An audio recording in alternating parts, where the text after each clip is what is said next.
Você está ouvindo Nerdcast no Jovem Nerd.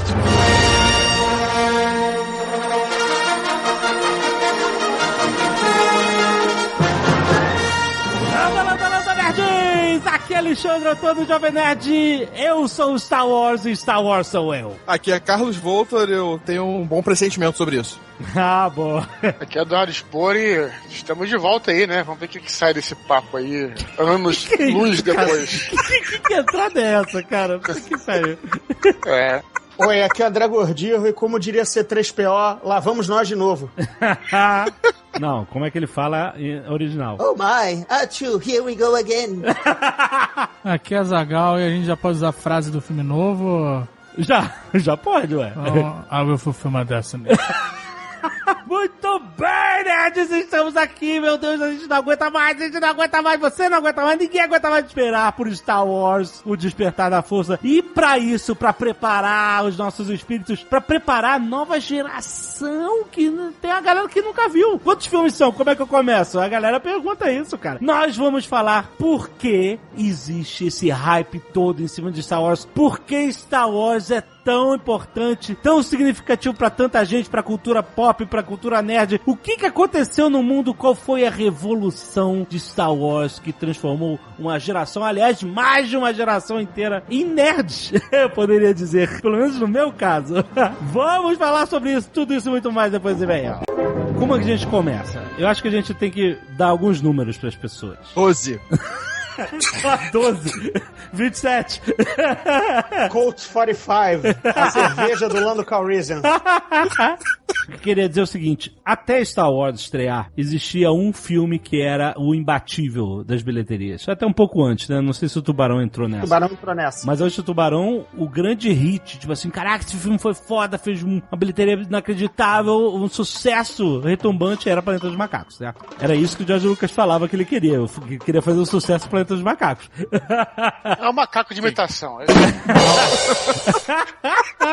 Tá que vai. Até porque era o parâmetro que a Fox tinha, né? Porque a Fox era o único estúdio que ainda lançava efeitos especiais e na época que o Star Wars estava para ser vendido, entre 73 e 75, era o único estúdio que mantinha um estúdiozinho de efeitos especiais dentro do... Exato. Todos os estúdios já tinham fechado seus estúdios de efeitos especiais, menos a Fox, porque lançava ficção científica. Os filmes de efeitos especiais estavam mortos. É uma coisa que as pessoas não levam em conta. Hoje é tão comum. Era uma coisa que tinha acabado. Você tinha tido muitos efeitos especiais antigamente, na época do King Kong e assim por diante e tal, mas já nessa época os filmes que estavam fazendo sucesso eram filmes mais simples, comédias, que mais? Que tinha de... Não, a gente tem no cinema dos anos 70 o drama urbano, filmes policiais, né? Assim. Exato, e westerns no máximo, né, também.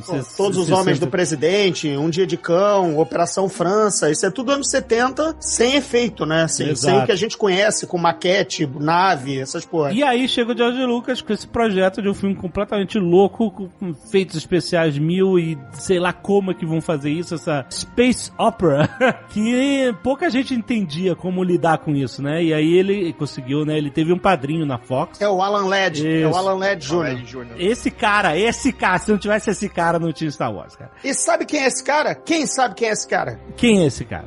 É o filho dos Brutos Também Amam, rapaz. É o filho do cowboyzão dos Brutos Também Amam, que é o Alan Ladd, o paizão. E esse cara foi o cara que votou por George Lucas e falou, não, esse cara aqui vai dar certo, vamos lá e tal. E era o único. Ele era o único que acreditava nessa porra, né, cara? O George Lucas já tinha sido recusado antes de ir pra Fox, né? Já tinha sido recusado a United Artists, a Universal, a Paramount. Tipo, ele passou em vários estúdios e a galera, tipo, não vou fazer isso, não dá pra fazer, não tem como. E aí o cara pegou e, cara, deu sorte. É porque o Alan Ladd era um cara de visão, né? Ele já tinha produzido, quer dizer, permitido que a Fox, ele é que assinou a produção de dizer a Fox vai dar dinheiro pro A Profecia e pro Jovem Frankenstein, que era um sucesso muito recente e muita grana da Fox, entendeu? Uhum. Então ele era um cara realmente com o olho no mercado, ele sabia o que a galera queria assistir. Então, enfim, sem ele a gente não tinha, pelo menos Star Wars como a gente conhecia.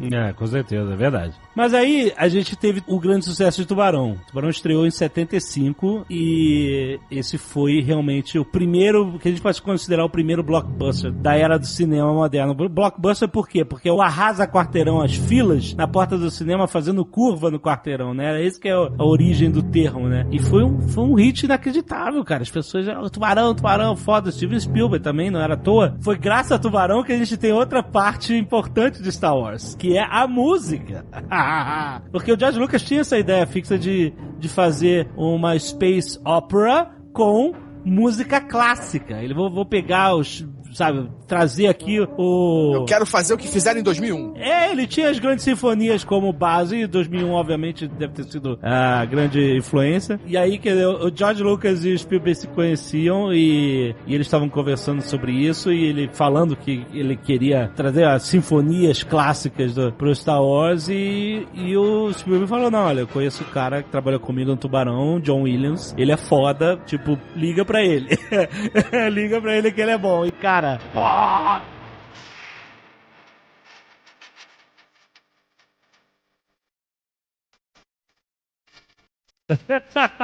E não seria igual, cara. Não seria a mesma coisa sem John Williams. Aliás, foi a primeira vez, quando eu ouvi falar que eles iam fazer o episódio 7, a primeira vez que eu me senti realmente confortável com a ideia de que ia ser bom é quando o John Williams foi confirmado na trilha sonora. Isso não quer dizer nada não, porque o John Williams estava nos episódios 1, 2, 3, né? Não, então isso não garante muita coisa. Eu sei que não garante, mas o diretor era outro. Bom, a gente já fala aqui várias coisas sobre o fato de ser Star Wars ser um divisor de águas, mas em relação à música, você já viu um filme, entre aspas, tá?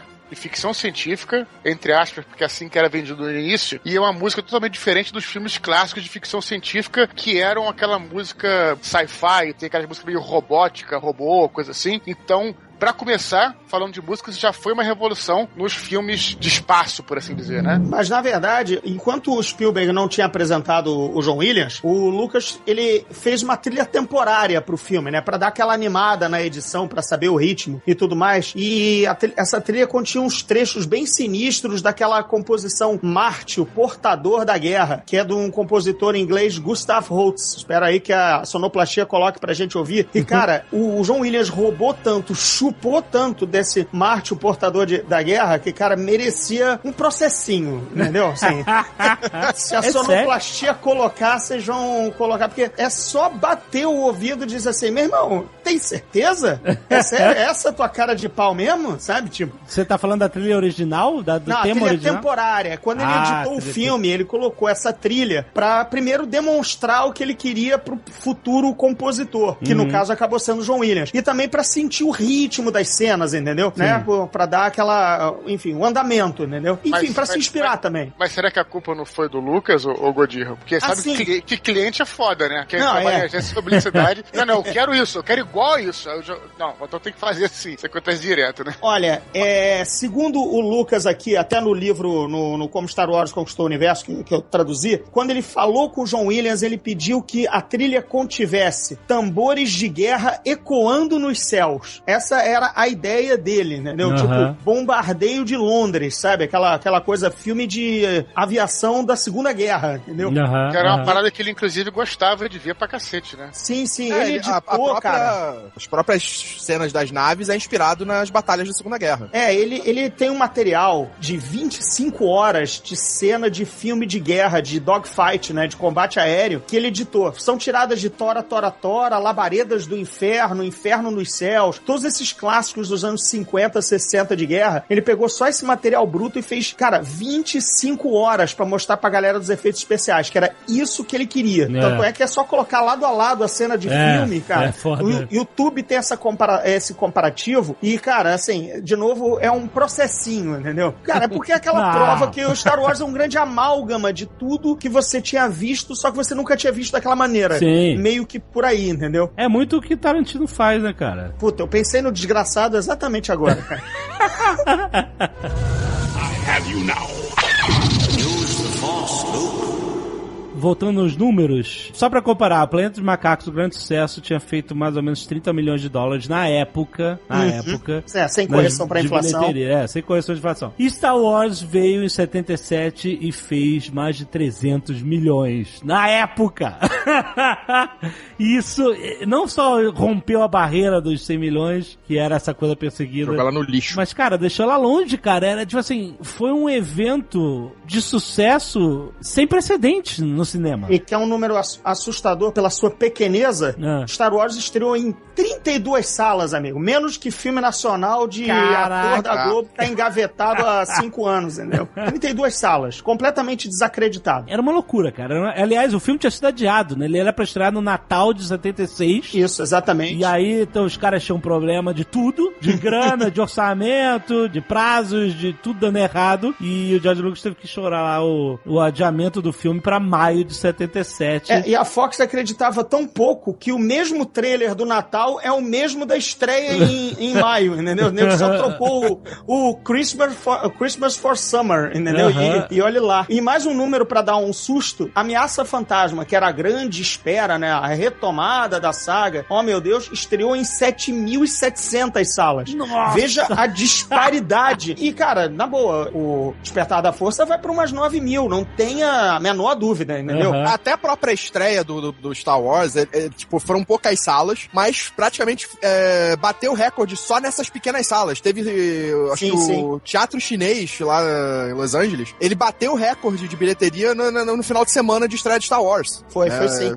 Quando você procurar Star Wars 1977 no Google, você vai ver a foto do Teatro Chinês lá em Los Angeles, lá em Hollywood, com, tipo assim, você não vê o chão, maluco. Apinhado de gente, cara. É sinistro. Tem até uma curiosidade que é o Hugh Hefner que ter comprado pra ele, pra as coelhinhas da Playboy, 2 sessões seguidas de Star Wars. Ele comprou a sala inteira pra escolher da Playboy, é isso? E foi uma coisa que aconteceu com Star Wars, e aqui no Brasil só foi acontecer lá pros anos 90, né? Que era instituir a retirada das pessoas da sala para que a próxima sessão pudesse começar. Que aqui, por exemplo, eu quando estreou Batman em 89, eu não levantei a bunda da cadeira. Eu vi 3 sessões. Tinha isso. Você ficava direto. Star Wars já fez isso porque a galera queria entrar, vamos dizer, 300 pessoas queriam entrar e 300 não queriam sair. Essa matemática, né, 2 corpos, mesmo lugar, aquela velha história da física, né? E aqui a gente ainda viveu isso até os multiplex. Quando chegaram os multiplex é que ferrou, porque cinema de rua acabou. A gente ainda continuava, porra. E depois do multiplex acabou essa parada de ter que realmente sair do cinema. Inclusive, na época, a gente entrava com o filme começado e aí depois, no final, depois eu vejo o início da próxima sessão. Eu vejo o início do filme e vou embora. Isso, cara, maluquice, né, cara? Exatamente. Não, o multiplex gerou uma nova parada, né? Que era você sair da sala de cinema e entrar em outra. Pra ver outro filme. Exatamente. Porra, mas aí, caraca, aí tu tem que realmente... Ser ninja? Não, tu faz isso? No início nem precisava fazer. Pô, eu fiz isso quando abriu o Cinemark aqui no Rio. Eles não tinham essa controle, ainda era uma cultura nova, né, cara? Não tinha controle nas salas, era só pra entrar na área das salas. Eu vou contar um pecadilho dos anos 80, que era entrar andando de costas quando o cinema de rua abrir a porta pra todo mundo sair. Por que você entrava andando de costas? Porque parecia que você tava saindo com a galera. Que maluquice. Moleque, né, cara? I have you now. Use the force, Luke. E, aliás, uma curiosidade importante que nem todo mundo sabe é que as pessoas falam assim, mas o filme começa no episódio 4, o George Lucas já tinha pensado, né? Porra nenhuma. Pô, balela, mentira. O filme original, o título é só Star Wars e pronto. E aí, depois, quando o filme foi relançado nos cinemas, por causa do grande sucesso e tal, quando já toda a vida futura do George Lucas já estava definida, vai ter mais um filme, então não sei o quê, aí sim ele instituiu o episódio 4, Uma Nova Esperança, no letreiro lá. Começava o letreiro sem o episódio 4. Começava Star Wars e... Só em 81, cara. Só entra na cópia de 81. É porque é o seguinte, em 80, o Lucas, numa maluquice, resolveu, além de lançar o Império Contra-Ataca, quer dizer, era o lançamento, ele surpreendeu todo mundo porque entre Star Wars e o título do filme, entrou episódio 5, sem explicar porra nenhuma. Ele entrou primeiro, antes Isso, entra em episódio 5, o Império Contra-Ataca. Aí, nego, what the fuck, eu perdi alguma coisa? Peraí, eu tava fora da Terra, eu vi Star Wars há 3 anos atrás. O que teve até aqui? Aí, no relançamento, em 81, quando fez sessão dupla com a reprise do Império Contra-Ataca em 81, é que saiu Star Wars Episódio 4 e Uma Nova Esperança. Aí sim, essa é a data correta da inserção do Episódio 4. Mas o Episódio 5 veio na frente do 4, só pra dar um nó mental ainda maior, entendeu? No que já é bem complicado. Aí você pensa assim, mas então ele já tinha pensado Episódio 1, 2 e 3 e tal. Ele tinha mais ou menos imaginado que, essa história pode ser maior do que a gente tá pensando, então esse aqui seria o Episódio 4, porque tem toda uma história anterior do Darth Vader e tal. Mas não existia. Será que ele tinha sonhado com Jar Jar, não? Será? Cara, e é uma mentira tão grande, porque quando aquele livro do Alan Dean Foster sai, o Splinter in the Mind's Eye, que nunca saiu aqui no Brasil, o Alan Dean Foster conta que o Lucas disse que podia matar o Darth Vader no livro, porque ele era um vilão ruim, porque no Guerra nas Estrelas ele não faz nada. Ele mata um oficial. Né? Ele é o capanga do vilão, cara. Sim, o vilão é o Moff Tarkin, ele manda explodir um planeta, sabe? Ele captura todo mundo. O Vader fica em pé numa reunião, cara. Quem fica em pé numa reunião não manda em nada, cara. É pra pegar o cafezinho ou passar fax, entendeu? Até porque se você for olhar assim, um cara que nunca viu o Star Wars o primeiro, você vê aqueles Stormtroopers chegando, que eles têm uma coisa meio de robô, não são robôs, mas você fica meio na dúvida se é robô, se é um androide, e o Darth Vader é como se fosse o chefe dos robôs, né? Por assim dizer. Se você não sabe de nada que vem antes, de nada que vem depois, a primeira, você vê um robô que tá sendo comandado por um cara, um ser humano, por assim dizer. É o sargentão, né, cara? É o sargentão, é o capataz, é o capitão do mato. O vilão é o rei do mal, né? O rei malvado, o dono do castelo, que é o Moff Tarkin. O Lucas até comenta que nem o Jedi ele mata, porque o Obi-Wan se entrega. Quer dizer, o Darth Vader não faz porra nenhuma no primeiro filme, cara. Ele mata só o Capitão Antilles pra tirar onda pro soldadinho dele, né? Então, isso é muito importante pra você notar com a diferença desse personagem, que é icônico na mente de todo mundo, mas a diferença dele no primeiro filme. Não existiu o Imperador. Ninguém menciona, né? Não, o Moff Tarkin fala, o Imperador fechou o Senado. É verdade. Mas é só isso. É verdade, ele fala que ele fechou o Senado, que ele acabou com o Senado. Se tem um Império, tem um Imperador. É meio assim, A mais B, né? Mas você vê, o Moff Tarkin dá beat slap no Vader e o cara que tava sentado lá, que toma um aperto na garganta... Também dá. Tipo assim, todos os militares ali achavam esse cara um ridículo. Porque ele não tinha título militar, ele não era da hierarquia. Exato. Ele sabe aquele consultor do tipo, o que você faz aqui, cara, na firma? É bem isso mesmo, o cara que não sobrou de uma outra época, ficar caro demitir, que ele já tá aí um tempão. Imagina a rescisão desse filho da puta, né? Imagina férias, a puta que pariu, cara. Se a gente demitir esse cara, não constrói a Estrela da Morte, então ele tem que ficar aqui. Deixa ele aí, ele é tipo russo. Planeta Xuxa. Have you now? Use the Force, Luke. Já notaram a mudança de tom? O Vader no primeiro filme é histérico e gritão e mandão, sem distanciamento e frieza. No Império Contra-Ataque ele descarta oficiais como você joga carta ruim fora na mão jogando pôquer, entendeu? Era a vingança dele. Não quero essa merda. Mas no primeiro ele dá esporro gritando, aponta com o dedinho, you're a part of the Rebel Alliance, and a traitor. Take her away. Tear the ship apart, do you find those plans? Agora, vê ele no Império contido, chegando pro Lando Calrissian, eu vou alterar o acordo do Reze, que eu não altere mais. Tudo pausado, tudo na dele, entendeu? Totalmente diferente. E uma coisa que diferencia bastante, já no segundo filme, você já dá uma relação dele com o Imperador, que no primeiro não existe. Ele não tem nenhuma relação com o Imperador, não tem uma relação de Sith. Não existe essa importância dele pro Imperador, que no segundo filme já tem. Ele meio que assume o papel do Tarkin no segundo filme. Ele é o senhor e de repente toda a militaria passa a obedecer ele, quando na verdade no primeiro o nego cagava, porque ele não tinha, como a gente brincou, ele era o funcionário encostado da outra administração, né? Mas eu imagino que no mínimo o Imperador fez um holograma falando pros militares, parou com essa porra de escorraçar o Darth Vader. Parou com o bullying. Parou com o bullying. Deixa o cara.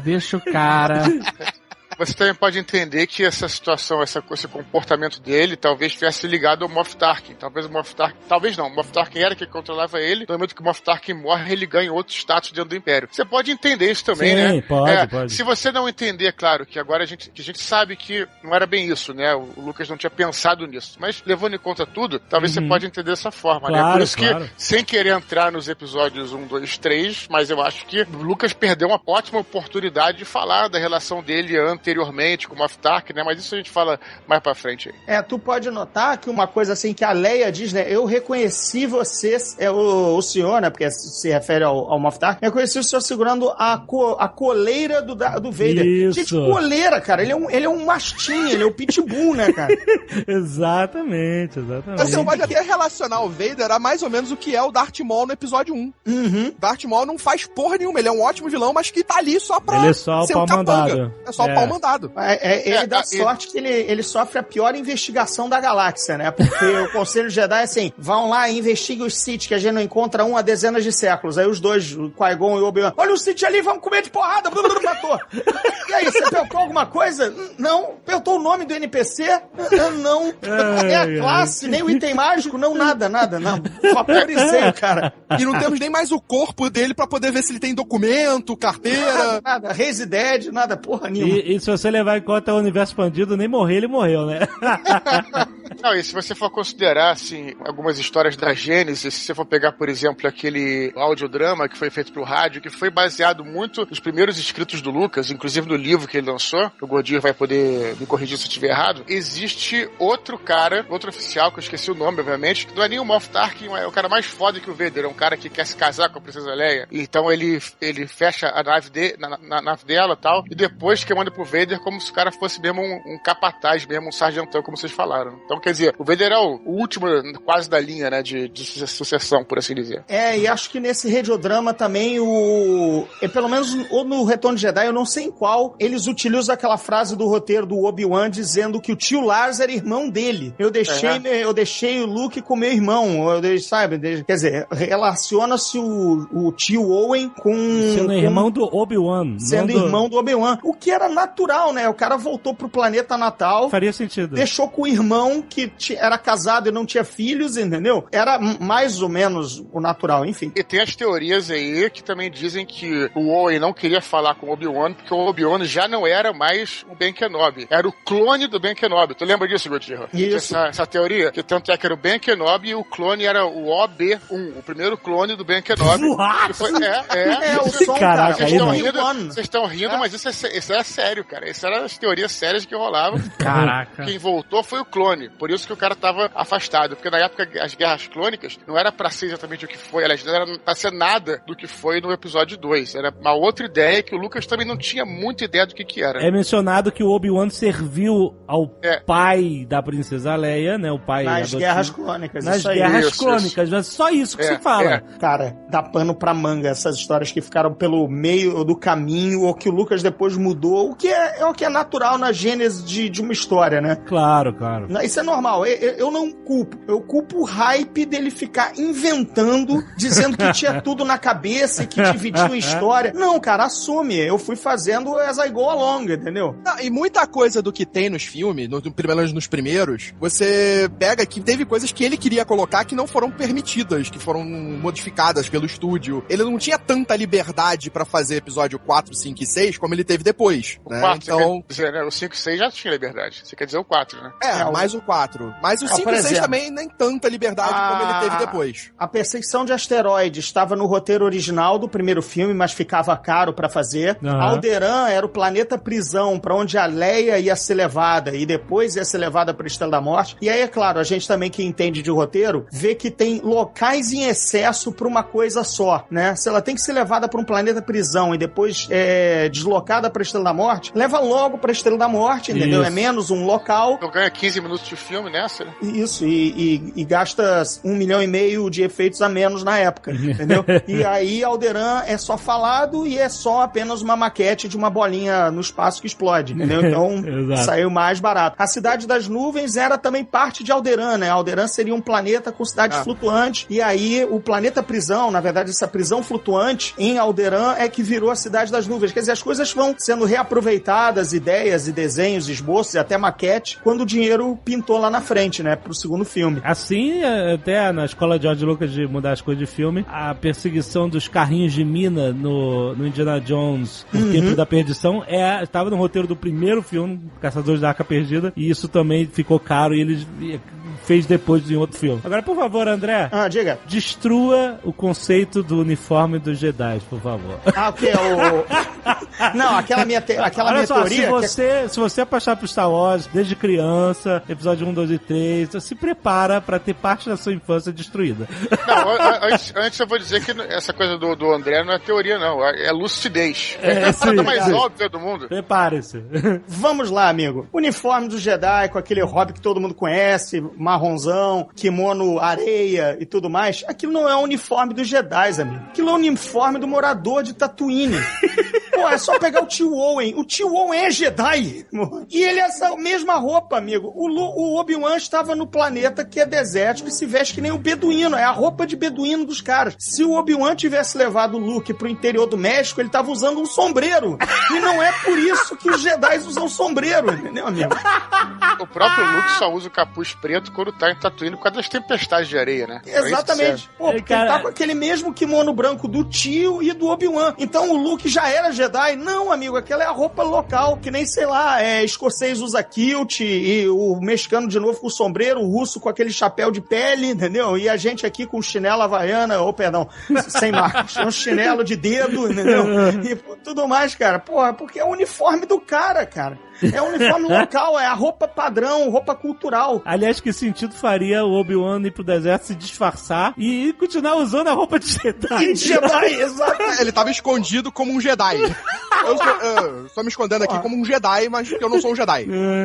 Eu vou pra Portugal, eu coloco uma camiseta branca, um suspensório, um lápis atrás da orelha e pronto. Eu sou o seu Manel da padaria. Tá tranquilo, cara.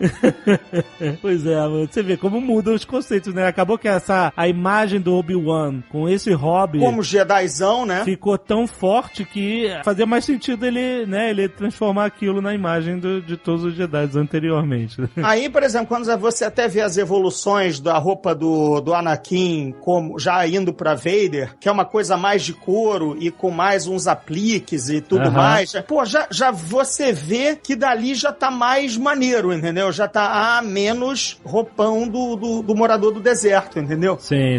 É muito chato isso, eu realmente não vejo, bem, ainda bem que eu desconsidero os prólogos, né? Mas, tipo, não dá pra ver outros desenhos e outros materiais e nego fantasiado de Jedi, não, amigo. O seu cosplay é de morador de Tatooine, não é de Jedi não, foi mal.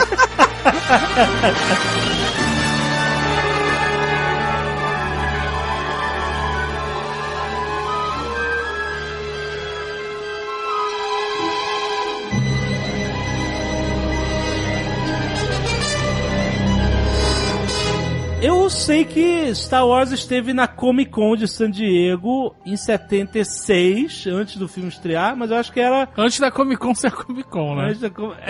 Era a convenção de quadrinhos. Era Micro.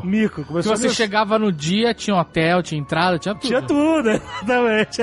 A Comic Con San Diego começou em 1970, então era o 6º ano da Comic Con. E apareceu lá uns caras com os quadrinhos de Star Wars, esse filme que ia estrear aí, sei lá, talvez no fim desse ano ou no ano que vem. Como é que foi isso? Vamos lá, o Charlie Lippincott, anota esse nome é o responsável por Star Wars estrear, é a prova de que marketing sim faz alguma coisa acontecer. Ele era o diretor de marketing da Lucasfilm. Ele foi na Comic Con de 76 e vendeu o filme no gogó. Ele não teve teaser, não teve trailer, não teve painel com elenco, ou seja, tudo que a gente conta, sabe? Vingadores, olha, vejam todos os Vingadores aqui. Nada disso. O cara chegou no gogó e levou debaixo do braço, embaixo do sovaco, os painéis desenhados pelo Ralph McQuarrie. Não era nem o quadrinho. Nossa. O quadrinho ainda ia sair perto do filme em 77 com a Marvel. Ele levou os painéis, as pranchas de ilustração com os robôs no deserto, com o Chewbacca, com o duelo de Darth Vader versus Dick Starkiller. Que são muito fodas os painéis, por sinal, né? Esse é foda. Eu vi uma vez um action figure feito baseado nesse painel foda. Eu tenho action figure conceitual do C3PO C3PO tipo aquela Maria do Metrópolis. E você tem o bonequinho do próprio Ralph McQuarrie, que é ele como o capitão de Hoth. Muito bacana, né? Esse cara é tão genial que a gente só conhece o Darth Vader com a máscara hoje, com o capacete, graças a ele. Porque o conceito inicial que o Lucas pediu é que ele tivesse um capacete de samurai, mas um lenço tipo beduíno na cara. Só que a descrição original da captura da nave da Leia é que as duas naves emparelhavam, não é que uma engolia a outra. As naves emparelhavam, descia uma prancha galáctica, assim, tipo, sabe, navio pirata e o Vader comandava a invasão dos Stormtroopers pela prancha. Aí o Ralph McQuarrie pensou assim, porra, esse cara vai pro vácuo, ele tem que ter uma máscara, ele não pode estar com um paninho na cara, entendeu? Sim. Olha como a descrição de uma cena, né, que nem aconteceu dessa forma na tela, como é que ela influenciou um ícone, né, uma imagem que a gente tem até hoje do Vader. A máscara é fortíssima. Então, na Comic Con, o cara só levou esses painéis e vendeu no latim, cara, na saliva, o filme. Depois ele foi na 34ª Convenção Mundial de Ficção Científica, e aí o Lippincott conseguiu arrastar o Mark Hamill e o produtor do filme e uns figurinos, sabe, tipo figurino do X-Wing e tudo mais, pra mostrar pra galera. Mas também ninguém fazia ideia. O filme aí. O filme aí. Só que na época, cara, não tinha YouTube, não tinha porra nenhuma. Ou seja, você não era alimentado com 60 filmes blockbusters sensacionais por mês, entendeu? Sim. Você não tinha nenhum. Então, se você era moleque e um cara dissesse que vinha aí um filme com um macaco que falava, que pilotava uma nave, que uma engolia a outra, com um cara com espada laser, tu guardava isso na memória, cara. Tu esperava, não, vai estrear quando? Daqui a um ano. Ah, beleza, não posso perder isso, porque não tem isso, sabe? E esse hype foi o que fez o filme ser o que é também, né? No dia de estreia ele tá super lotado, ele tá, tipo, abarrotando o cinema. Exato, porque o filme, né, o livro do filme, a novelização, saiu no Natal, como o Ottoni falou, que era a data de estreia, só que aí adiou então, mas o livro saiu e o livro foi best-seller, cara. Todo mundo já tinha lido, a molecada tinha lido o livro, né, porra, e ficou na fissura de ver. O quadrinho da Marvel saiu em 5 capítulos, 2 deles antes da estreia do filme. O quadrinho da Marvel para quando a Millennium Falcon é capturada pela Estrela da Morte. Imagina tu, moleque, lendo a porra do gibi do filme que vai sair e não termina a história, entendeu? Tu disse, caralho, os caras foram presos nessa extração gigante, eu tenho que ver esse filme. Foda, pô, cara. É viral pré-histórico, né, cara? Viral paleozoico, né? Com certeza. E na época que quadrinhos era muito mais relevante, assim, o formato, a mídia, né? Quadrinhos, ela não competia com videogame, com PlayStation, com internet, com os próprios filmes blockbusters, né, de figuras icônicas de quadrinhos. O quadrinho era a diversão da criança, do jovem. Um meio de diversão gigantesco, né? Exatamente. Por isso que, por exemplo, a gente naquela época lia o mesmo gibi até o outro sair. A gente relia até decorar, né? Porque não tinha outro, né? Assim, sei lá, saíam 5 gibis no Brasil, da editora que a gente não vai dizer o nome, que também não tá colocando dinheiro. E aí, cara, entendeu? A gente redecorava o gibi. Hoje não. Hoje meus gibis se acumulam porque eu tô sem tempo pra ler. Porque eu tô fazendo 1000 outras coisas divertidas, jogando videogame. Entendeu? Você não tem mais 12 anos. Também, né? Você tem que trabalhar. Tenho sim! Mas não é nem só isso, é porque hoje em dia você compete com muitas outras possibilidades de diversão também. Né? Sim, você não só tem a televisão, como você tem o videogame, você tem o computador, internet. Você tem internet, exato. E tem até sexo, aquele negócio que às vezes a gente faz, cara. I have you now. Use the Force, Luke.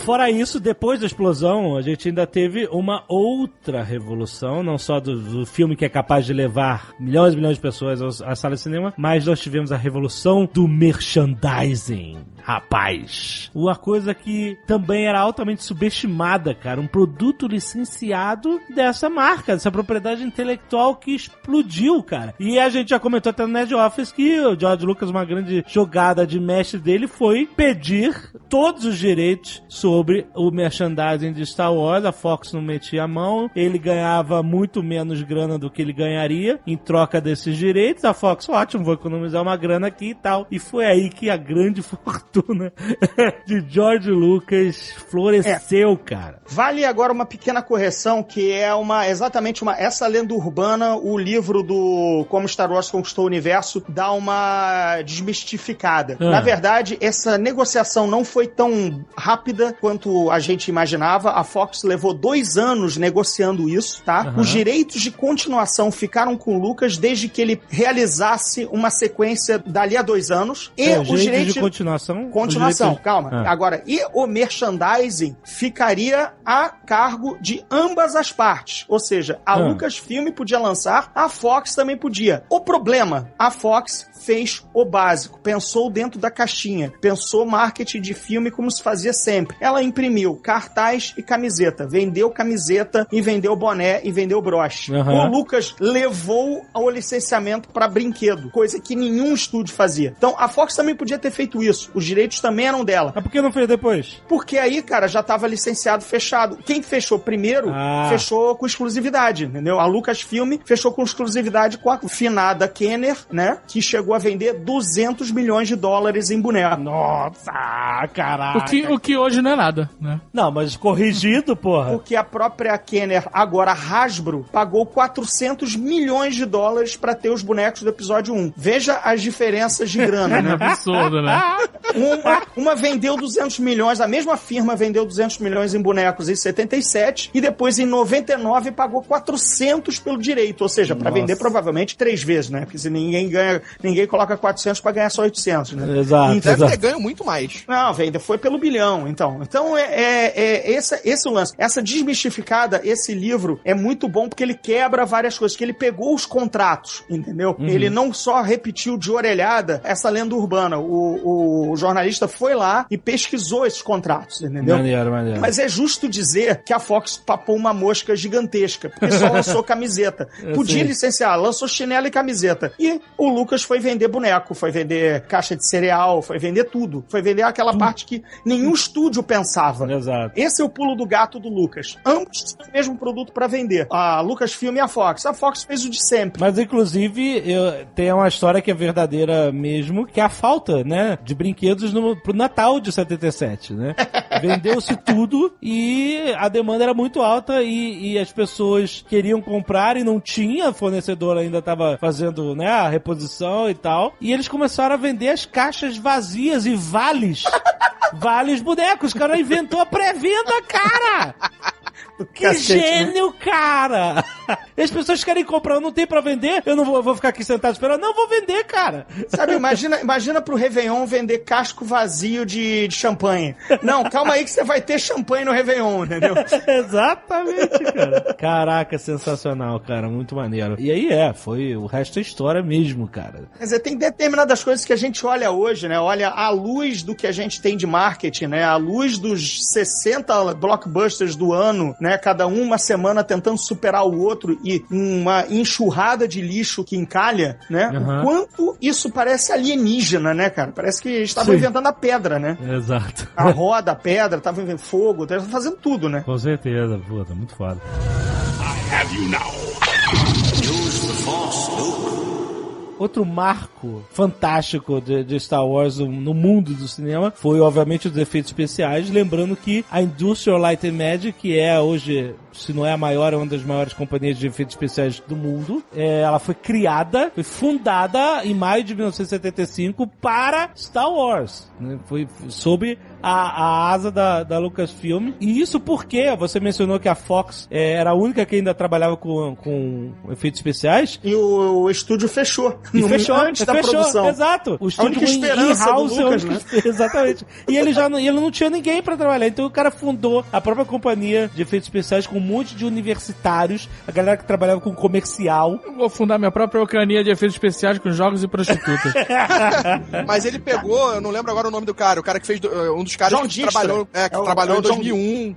O John Dykstra. O John Dykstra era assistente do Douglas Trumbull. Eles foram contratar o Douglas Trumbull, que era o cara do 2001, mas era impraticável o preço dele, ele não sentiu fé, ele diz assim, cara, a minha opção mais baratinha é o meu genial estagiário aqui, aprendiz, que é o John Dykstra. Aí enfim, fez essa história, entendeu? E John Dykstra é a lenda do seu lado. A lenda porque foi demitido pelo menos umas 2 vezes, né, Star Wars, né? Porque ele e o Lucas batiam de frente, porque o cara era... Todo mundo batia de frente com o George Lucas, cara. Todo mundo. Só que o Lucas falava fino, só que o John Dykstra ele resolveu falar grosso. Aí o cara foi embora e não tinha efeito especial nenhum, então ele voltou a falar fino, né? Não, o George Lucas falava... Tem histórias do set que, assim, o George Lucas vem de filmes pequenos, né? Aliás, Star Wars foi um filme pequeno na época, mas era bem maior do que tudo que ele já tinha feito. O maior filme dele tinha sido o American Graffiti. O maior filme que ele fez antes. Ele foi o que convenceu os caras de liberar o Star Wars. Mas então, os outros filmes dele e tal, ele tava acostumado a mexer ele em tudo, né? Fazer tudo. Fazer a luz, fazer o foco da câmera, dirigir, enfim. E aí, quando ele tava no set de Star Wars, ele ficava querendo mexer na luz e tal, não sei o quê, e aí ele batia de frente com o fotógrafo que tá acertando a luz e fala assim, meu amigo, esse é o meu trabalho. Você diz o que você quer ver e eu vou iluminar pra você, essa porra. E sabe que era o fotógrafo, né? O cara do Labaredas de Fogo. Exatamente um dos filmes da Segunda Guerra que ele usou como referência. Era um veteranão, cara. Aí fica um moleque nerd, raquítico, que fala inglês errado, porque ele é americano, o cara é inglês, né? E fica metendo um bedelho na luz dele. O melhor que é o seguinte, o Lucas queria uma luz, sabe, difusa, documental, pra transformar a Estrela da Morte num ambiente sombrio, lá os corredores do THX, sabe? Aquela coisa assim, e o cara meteu uma luz chapadona só de raiva. Então o Império é todo limpinho e tudo mais, é asseado, porque o cara tacou uma luz de hospital, sabe? Só pra birra. E outra coisa maneira também da produção, uma coisa muito importante, que eu vi saindo da boca do George Lucas. Você me confirme, André, porque você é o especialista em Star Wars. Eu moro com o George Lucas. A cena final do primeiro filme era o ataque da rebelião à Estrela da Morte. Finalmente, fazendo uso dos planos roubados pra descobrir uma fraqueza e destruir essa arma infernal do Império. Esse ataque era simplesmente um ataque. Não existia o risco da base rebelde ser explodida pela Estrela da Morte. Pelo menos não até as filmagens originais. George Lucas disse em uma entrevista, eu vi, ele dizendo que foi durante a edição que ele falou, porra, cara, isso é importante falar, desculpa cortar vocês também, é importante falar também, porque quem viu Bom, quando se vê um DVD, tem o Empire of Dreams, né? Isso dá pra você ver. Dreams, muito dá bom, pra você ver claramente no DVD a importância que a edição teve nesse filme. Aparece no Empire of Dreams alguns trechos. Qual o nome do... Como é que é o nome? Tô anotando aqui. Qual que é o nome do documentário? O Azaghal que fala inglês bem pra caralho, né?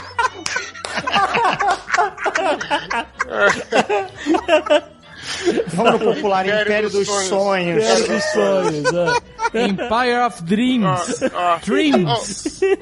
O cara chega na Europa e fala inglês que tem João Santana e fica me sacaneando. Então... Ó, eu vou falar o que você falou pra mim uma vez. Espelhinho bate e volta.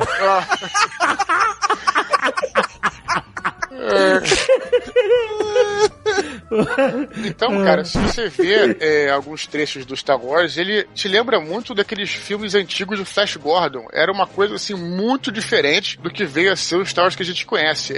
A diferença é brutal. E o que fez diferença nisso foi a edição, foi a maneira como eles montaram o filme, né? E tudo isso que foi o que levou ao Star Wars o que é hoje, né? E disse ele que ele estava percebendo que esse ataque final não tinha a carga dramática que precisava. E ele inventou esse ataque duplo, que a Estrela da Morte está atacando a base rebelde e a base rebelde está atacando a Estrela da Morte, e se eles não destruírem a tempo, vai destruir a porra da base rebelde e acabar com a rebelião inteira, né? Tanto é que isso é muito mal contado, né? Porque a Estrela da Morte não explode uma vez só por erro de estacionamento, né? Porque ela chega na vaga errada, né? Porque se ela chegasse na cara de ave, ela metia o assim, cheguei já dando bicuda, né? Droga, confundi o parking spot. Eu pensei que era em Yavin 4, parei em Yavin 3. Puta, desfaz, lembra? Death Star Approaching. É o cara dando a ré com a Estrela da Morte, né? Se você reparar que isso é tanto verdade, que nenhum rebelde esboça qualquer reação ao fato da Estrela da Morte estar vindo destruir eles. Eles estão simplesmente olhando o ataque, entendeu? Quando você olha a Princesa Leia, todo mundo... Poderia até coordenar o ataque de outra nave do espaço também, né? Não tem negócio de evacuação. Sim, mas o que eu tô querendo dizer é que não há reação na sala de controle dos rebeldes ao perigo que eles estão expostos ali, entendeu? E você só vê isso do ponto de vista da Estrela da Morte, com o planeta... Atenção, né? Exatamente. Com o cara olhando na tela, o planeta, a Lua aparecendo do outro lado do planeta, né? Isso aumenta muito mais a carga dramática do final do filme, porque tá tudo em jogo. A sobrevivência da rebelião tá em jogo, não é só um simples ataque ao inimigo. É muito maneiro isso, cara. E o cara percebeu isso. Sabe o que me incomodava profundamente nessa cena, cara? Quando o cara vai apertar os botões pra destruir o planeta, o cara da Estrela da Morte, ele aperta os botões e acende outros, cara. Presta atenção no painel. Sério, presta atenção, cara. O cara aperta o botão e acende outros do lado, cara. Isso me deixava, porra, mas nervoso. Aí, qual é o problema que acende os outros botões? Tico nervoso, meu. Não é problema. É toque. É toque. I have you now. Use the Force, Luke. Voltando à carga dramática e a Estrela da Morte, né? No roteiro original e que estava sendo filmado, ou seja, o último roteiro, né? Não morria ninguém na Estrela da Morte. Aí o Lucas estava martelando na cabeça dele, achando assim, porra, não tem efeito dramático essa Estrela da Morte, ela não é tão da morte assim, porque nego entrou e nego saiu na boa, no sapatinho. Aí a Márcia Lucas, né? A esposa dele, que também é montadora do filme, ela diz assim, alguém tem que morrer. Alguém tem que morrer. Não, tem que haver um sacrifício pros heróis escaparem da Estrela da Morte. Ter havido uma morte. Exato. Tá, aí ela sugere o C3PO, porque ela simplesmente odeia o C3PO. Ela acha a coisa mais chata do mundo. Aí o Lucas dá um piti, não posso separar os bonecos porque as crianças vão odiar ter o robozinho morrer e eles funcionam como dupla, não, meu alívio cômico. Aí sim é que bate a realização na cabeça dele, baseado no livro do Campbell, do Herói das Mil Faces, mas só por alto ele lembra, não, porra, o mentor tem que morrer, então tem que ser o velho. Aí, cara, imagina avisar pro Alec Guinness, né, que o personagem dele ia morrer e ele assinou o contrato sem o personagem morrer. Aí o Alec Guinness colocou nos diários dele, um pouco tarde para decisões como essas. Todo cheio de veneno, sabe, no dia. Um pouco tarde para coisas como essas. Aquele sotaque britânico, né? A little too late for decisions of these sports. Mas ele foi refilmar, então, a parte que ele... Não, sim, aí... Não, tava sendo filmado, né? Então, era as cenas de amanhã. As cenas de amanhã todo mundo escapa. Então, ele reescreveu da noite pro dia essa história. Alguém ia morrer na situação. É curioso, isso eu não sabia, entendeu? Isso das 1001 pesquisas eu não sabia dessa, não. Também sugere, não tenho certeza se no livro é assim, eu acho que eu vi uma coisa assim, mas sugere que eles deixaram a nave sair e colocaram um farol dirigível, né? Tipo um localizador dentro da nave, e é por isso que depois as bases rebeldes foram sistematicamente atacadas uma atrás da outra até o planeta Hot, né? Que foi por onde tiraram a parada, né? Então é isso que sugere, né? Até elas falam, vocês acham que eles não estão seguindo a gente, coisa assim, né? Tem essa sugestão também que talvez tenha sido colocada aí também nos seus detalhes pra aumentar essa carga dramática aí. Cara, e é até uma desculpa usada hoje em dia pra dizer por que os Stormtroopers são tão ruins em atirar em todo mundo, nas pessoas. O que, cara? Essa coisa deles quererem que eles fugissem. Tipo, que eles erram todos não, mas eles erram em qualquer situação, aí não conta. Erravam, amigão, erravam. Agora com lança-chama não dá pra errar mais. All Imperial troops are so precise. É isso que o Obi-Wan fala, exatamente. O Obi-Wan fala que eles eram... Obi-Wan é um mó mentiroso, né, cara? Mentiroso. Já falou essa porra aqui. Tem uma teoria de que ele é o vilão da história, mas... Exato. Agora, olha só, se você não gosta de carga dramática, eu sempre recomendo, eu sei que é um produto difícil de consumir, porque é muito longo e ele é só em inglês, é o Radio Drama do Star Wars, tem dos 3 filmes da trilogia clássica, o melhor é o primeiro, a Nova Esperança. É, muito bom mesmo. Tem a voz do Mark Hamill como Luke, do Anthony Daniels como C3PO. Mas olha o grande detalhe, qual é a ligação desse audiodrama com Star Trek? Tempo. Não sei qual é. Eu sei! Fala! É o cara, como é que é o nome dele? O o que faz a voz de Darth Vader. Isso! Gaguejou. Tá quente. Eu esqueci o nome dele, caraca. Brock Peters. Isso, ele é o almirante traíra do Star Trek 6. Isso, exatamente. Ele foi, por causa disso, ele foi chamado pra fazer esse radiodrama. Ele fez a voz de Darth Vader. Então tem dois atores originais, mas o resto são outras vozes. Mas vale a pena, porque, cara, ele é como se fosse uma versão estendida de Star Wars. Não. É atrás, antes. Tem mais história antes, né? Se eu não me engano, começa com a Princesa Leia sendo cercada por um cruzador, né? Que eu tenho um cara lá que pega ela e quer casar com ela e leva ela pro planeta, e tem a conversa do vice-rei, que é o pai dela e tal. Tem umas paradas que acontecem antes da... Entende o que acontece antes. Aparece o Luke e os amigos dele. Aparece o Luke vendo a cena inicial do filme com um binóculo. Ele olha pro céu e ele vê o Star Destroyer atirando. Isso tem filmado, né? Isso foi filmado. Você tem essa cena dele olhando, os amigos dele conversando. O próprio Biggs, que era amigo do Luke, tem cenas dele...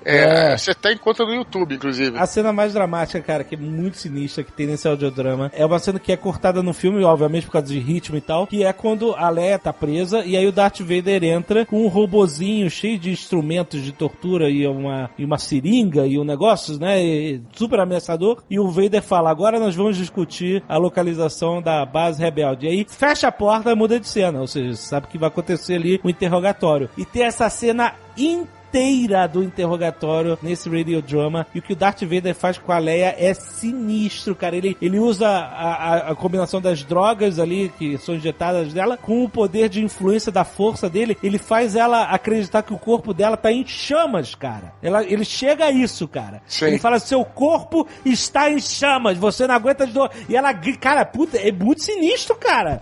Listen to my voice. You are now in great pain. Excruciating pain. Pain. A universe of it. Your world is nothing but pain. Tell me what I wish to know. Tell me what I wish to know. Where are the plans? I can't. Your skin is afire. You're burning. Your nerve endings are inflamed. Your flesh is being torn apart. I will when you've told me where the plans are. You're dying in torment. Where are the Death Star plans? Where is the Rebel fortress? There are only seconds left. Your heart is about to burst, and the breath of life is nearly gone. You must! Stop! É muito pesado, cara. E você pensa, mais uma vez, que um cara que foi queimado jamais faria isso. Quer dizer, tem prova que, de novo, o personagem não foi pensado da forma como ele foi pensado, né? Não, um cara com trauma de fogo, ele não, de repente, psicologicamente, ele não conseguiria torturar alguém com chamas. É que nem o cão do Game of Thrones, né? O cara é fodão, mas se ele não chega perto de uma lareira, entendeu? Mas nessa cena você vê que o Darth Vader, ele é perverso, cara. Ele é mau, cara. Ele não é só aquele cara que mata só o Cavaleiro Negro, né, cara? Ele é realmente o Dark Lord of the Sith, entendeu? E se você ainda botar aí a realização depois, né, que você saberia depois de que ela é a filha dele, torna ainda fica pior você ver essa cena. Não, mas nessa época não tinha isso. Né? Não tinha. Não sabia. Você imagina a amargura da Leia depois de descobrir que este homem que foi um torturador dela é o próprio pai. Não é sinistro? É muito... Mas essa cena no filme, ela sempre me incomoda porque eu acho que a reação dela, eu acho que a reação deles é muito fraca. Quando ela descobre não só que o Luke é o irmão dela, mas que o Darth Vader é o pai deles, né? Eu acho a reação dela ali no retorno. Olha só, a Leia, a Carrie Fisher trabalhou o filme inteiro dopada, né, cara?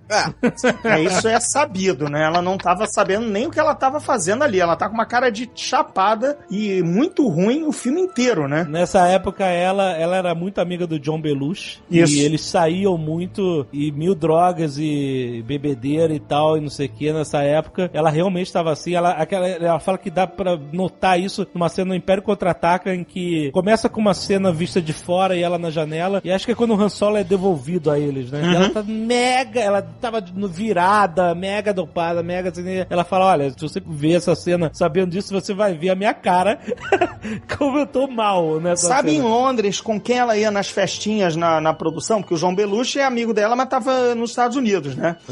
Com o Eric Idle, do Monty Python. Cara. Nossa! Ela tava sempre no apartamento do Mick Jagger e do Eric Idle. Presta atenção como é o fim de semana animado em Londres em 79 nas gravações do Império Contra-Ataque. Né?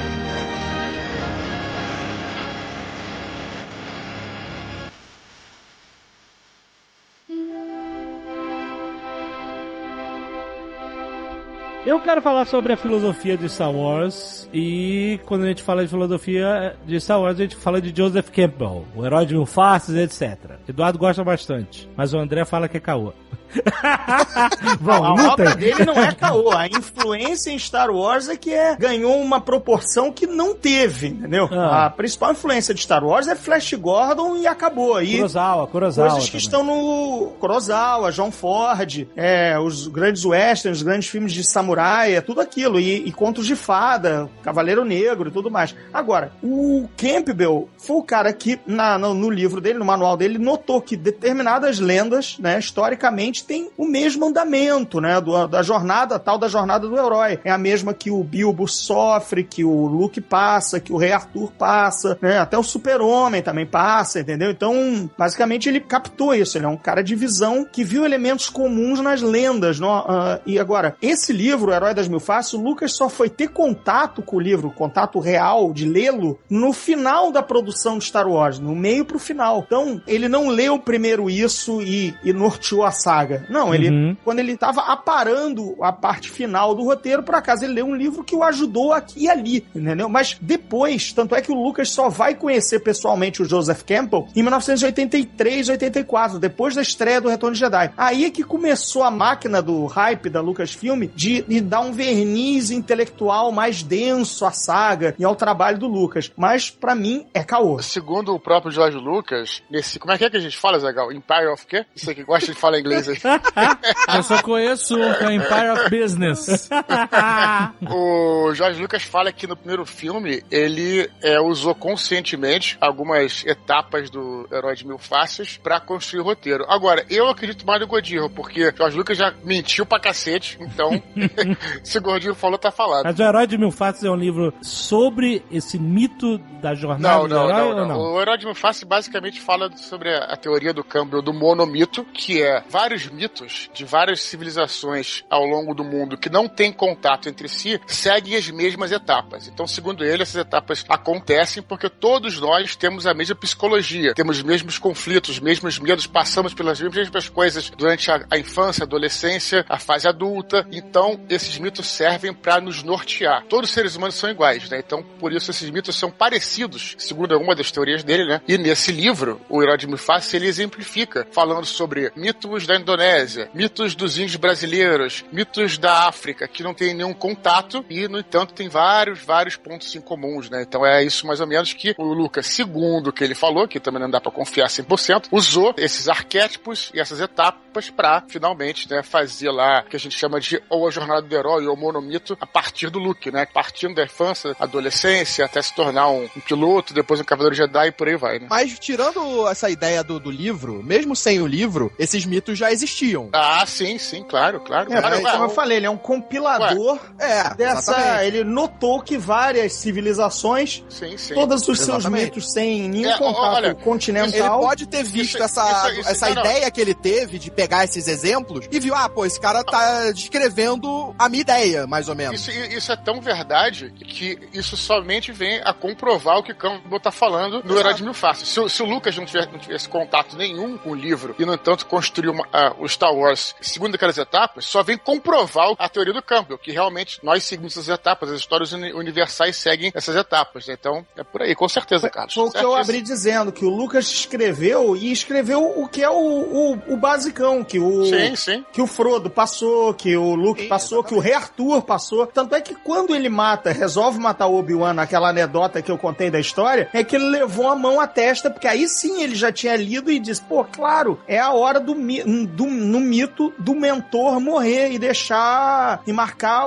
a maturidade do herói, entendeu? Sim, é verdade. E olha só, perfeito. Se você olhar, você pode até traçar um paralelo até com filmes grandes, por exemplo, Matrix também segue a mesma jornada do herói com o Neo. Eu posso exemplificar que cruzando os dois filmes, por exemplo, Star Wars e Matrix, e algumas fases da jornada do herói, como por exemplo a primeira, que é a chamada à aventura, que no Star Wars a primeira é um mundo comum, né? Chamado pra aventura e depois, a segunda. Sim, o mundo comum mostra o Harry Potter, amigo. O Luke sendo a cartinha é o chamado pra aventura, o Dumbledore morre porque é o mestre. Primeiro você entra no mundo comum, aí depois você é chamado à aventura. A mensagem da Princesa Leia, a carta do Harry Potter, o Follow the White Rabbit pro Neo.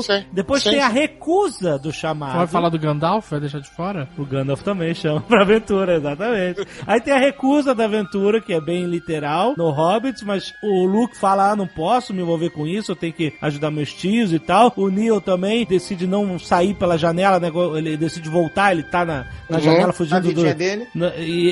Exatamente, ele é capturado, né? Aí tem a ajuda sobrenatural, o Obi-Wan. Ou encontro com o mentor, também. Encontro com o mentor. Então, todos esses filmes, todas essas histórias clássicas chamam todas essas fases, né? Essa fase até o He-Man passava ela literalmente, né? O encontro dele com o mentor. I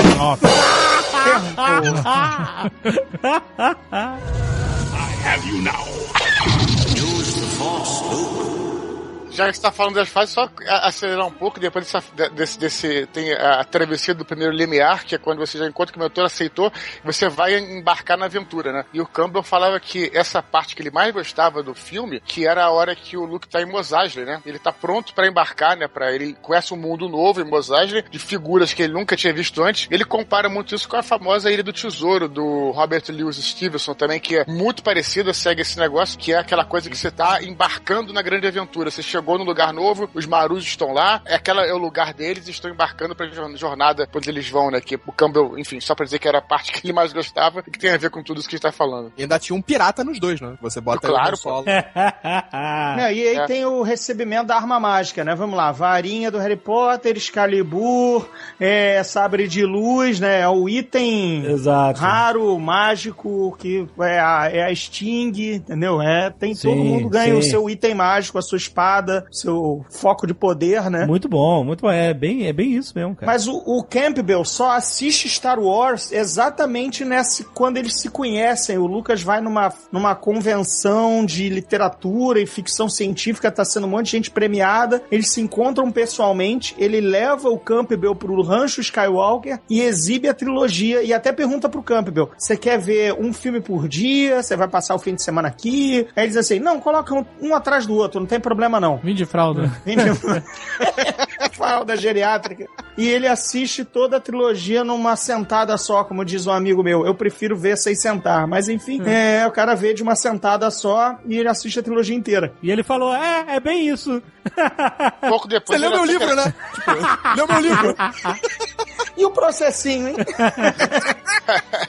Pouco depois o Campbell, só pra finalizar essa história, ele acaba gravando a série, né, que ficou famosa, aconselho todos comprarem, que é O Poder do Mito, que é uma série de entrevistas com um jornalista chamado Bill Moyers, é gravada justamente no rancho lá do Rancho Skywalker. Isso, porque foi nesse fim de semana que ele convenceu e o Lucas bancou isso do bolso dele, O Poder do Mito. De novo, como eu acho, perseguindo aquele verniz cultural, intelectual em Star Wars, entendeu? Mas, enfim, isso é uma visão mais minha, mais maligna, mais maquiavélica, entendeu? Essa série aí tem em inglês, Dudu? Se a pessoa quiser...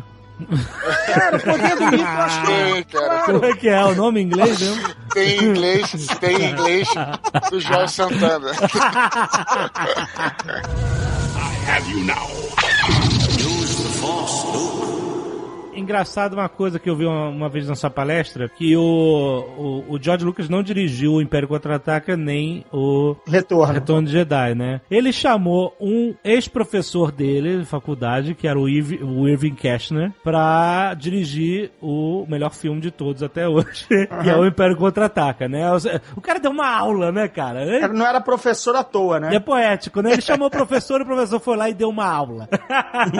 Aparentemente o George Lucas dormiu nessa aula. aula. Só pra... Não, você nota diferença brutal, cara. Não é questão de grana, é questão de ritmo, de ângulo, de timing, de tudo, né, cara? O cara era um mestre. E aí, eu vi uma palestra do André Gordillo, muitos anos atrás, sei lá, 10 anos atrás, ele falando que na cena da luta do Vader contra o Luke, que era a primeira vez, ó Deus, o Luke vai lutar contra o Darth Vader e tal, o Vader segura o lightsaber com uma das mãos só, como um mestre da esgrima, né? Tipo assim, tô lutando com esse ser inferior, sem nenhum esforço. Pra que eu vou suar, né? Exatamente. Pra que eu vou suar, exatamente. E toda a visão do George Lucas para o Darth Vader era de um samurai, né? Tanto que o capacete samurai e tal, não sei o quê. E os samurais seguravam as katanás com duas mãos. Pelo menos essa era a visão de George Lucas para o personagem Darth Vader. Então, quando ele viu que o cara estava fazendo o cara lutar com uma das mãos só, ele ficou putaço. Não tem essa história? É, ele dá o piti. You are ruining my movie! Você está arruinando meu filme!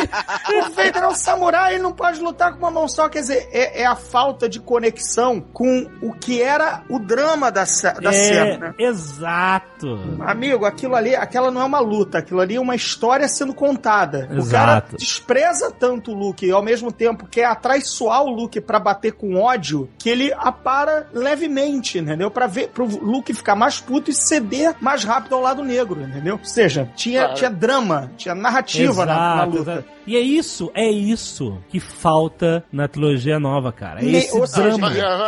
Vai começar a falar, vai acabar o programa. Não, eu sei que a gente vai entrar nesse assunto. Mas é um ponto rápido. É um ponto rápido. Você tá mexendo no vespeiro, malandro.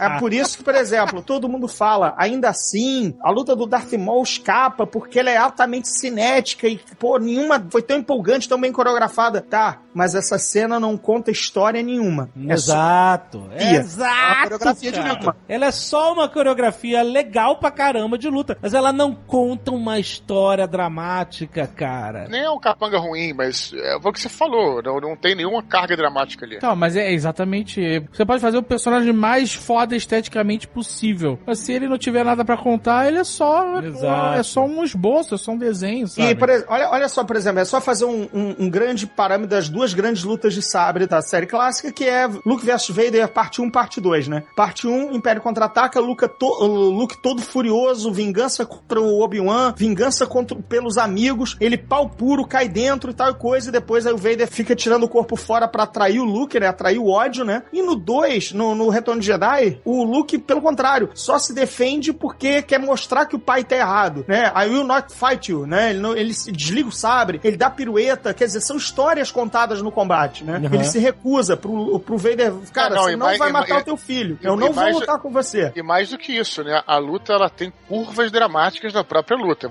Como bem você falou, ele chega lá pra se defender, e aí tem um ponto em que existe a crise da luta, que o Vader provoca ele falando sobre a irmã, aí ele vai, aí tem o ponto baixo, o ponto alto, quer dizer, aquilo é toda uma história sendo contada dentro de uma própria luta. Parece até Cavaleiro do Zodíaco, vocês que não gostam aí. Você tá falando da luta final no Retorno de Jedi, inclusive, esse é o motivo, o único motivo pelo qual a Leia é irmã do Luke na história. Porque no Star Wars, na Nova Esperança, no Império Contra-Ataca, não existe nenhuma evidência, ou seja, não existe nenhuma intenção. Não tem. Não tem, porque eles não sabiam. Que pista? Aquela beijoca? Aquela beijoca foi uma pista? Deixa eu falar. Calma, cara, deixa eu falar. A cara do Han Solo foi uma pista, realmente. Quando o Luke sai com a nave, né? É uma pista, não é evidência, tá? Quando ele sai com a nave, o Obi-Wan fala, mas era a nossa última esperança, e o Yoda fala, não, tem outra. Ou outro, né?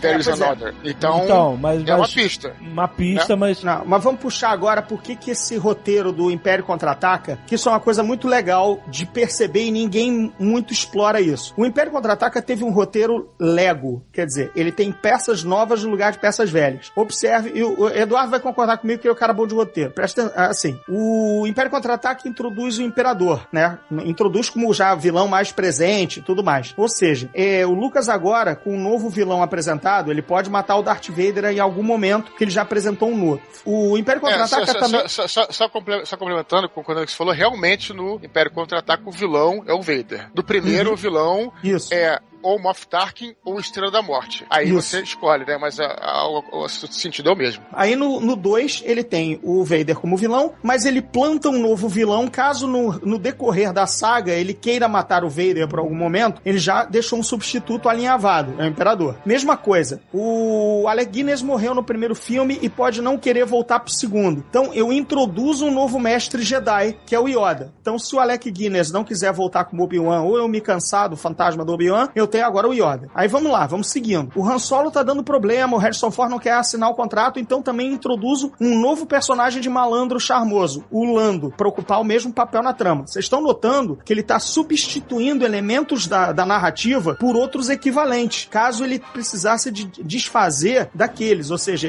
o Lucas está tentando criar uma série que independa da necessidade de atores contratados. Tem sempre um novo elemento para substituir. E aí o Han Solo ficou de cu doce? Ficou, mas só pra aí fechar o lance da Nova Esperança. Quando ele planta a ideia do Nova Esperança, significa, na cabeça do Lucas, se o Mark Hamill não quiser continuar fazendo Star Wars, se eu não tiver mais ele pra fazer como herói, eu posso matar o Luke em algum momento, porque eu já cantei a bola que vai ter uma Nova Esperança, entendeu? Então, se vocês notarem, ele alinhava no roteiro do Império Contra-Ataca 4 substitutos de elementos que ele já tinha. Um novo vilão, um novo mestre, uma Nova Esperança e um novo malandro. Alguém discorda? Não, realmente não discordo. Por que a Leia surge? Quando o Lucas vai fazer o Retorno de Jedi, e o grande segredo do Retorno de Jedi é ele estar se separando, ele ter, no meio da produção, a Marcia Lucas ter pedido, aliás, um pouco antes da produção, a Marcia Lucas ter pedido o divórcio dele e levado metade da fortuna dele, é que o Lucas passa na cabeça dele a culpar Star Wars. Então, ele quer encerrar o filme, a Star Wars, de qualquer maneira na vida dele. Então, ele começa a amarrar as pontas soltas rapidamente. Presta atenção que no Retorno de Jedi, ele queima 2 vilões ao mesmo tempo. Assim, 2 vilões morrem. A saga não tem mais vilão. Morre o Vader e morre o Imperador. Qual é a outra ponta solta que tava sobrando? A tal da Nova Esperança. Quem é que eu vou meter de personagem novo pra Nova Esperança? Não vou meter personagem nenhum. Quem é que tá sobrando e eu não desenvolvi em filme algum até agora? A Leia, né? A Leia ficou encostada na curva dramática. O Han Solo mudou de personalidade, entre aspas, quer dizer, ele tinha ganância e depois ele foi abrandando e virou um líder rebelde que abraçou a rebelião. O Luke partiu de bobalhão e choramingão para um Jedi pleno e completo, desenvolvido. E a Leia? A Leia não sofreu mudança nenhuma, gente. Sabe? O Lucas, mas eu criei uma personagem forte. Ele não tem curva pra ela nos 3 filmes. Então, no terceiro, qual personagem que sobrou sem desenvolvimento nenhum pra virar a Nova Esperança? A Leia. Aí ele inventa essa ideia que surpreende todo mundo. Surpreende o Gary Curtis, que é o produtor que foi embora. Surpreende o Irving Kershner, que é o diretor do Império Contra-Ataque, que ele pensou em chamar pro Retorno de Jedi. E quando ele disse isso, o Irving Kershner, negativo, cara. Eu rodei cena deles se beijando. Tem a cena no Império Contra-Ataque que eles começam a se beijar que nem o Han e a Leia no cantinho da Millennium Falcon e o C-3PO interrompe. Tá nos extras. Eles chegam a quase se beijar, quer dizer, na cabeça do Irving Kershner, ele quase assim, amigo, não dá pra ela ser irmã. Não inventa isso. Era um triângulo amoroso, né, cara? É por isso que a Leia é a irmã. Porque era pra ele fechou todas as pontas e a ponta solta da Última Esperança não podia sobrar. Mas tem um outro motivo também, um elemento de roteiro importante, que eu vi eles falando isso também no documentário, sei lá, quantos anos eu vi isso. Qual? Empire of Dreams? Olha aí!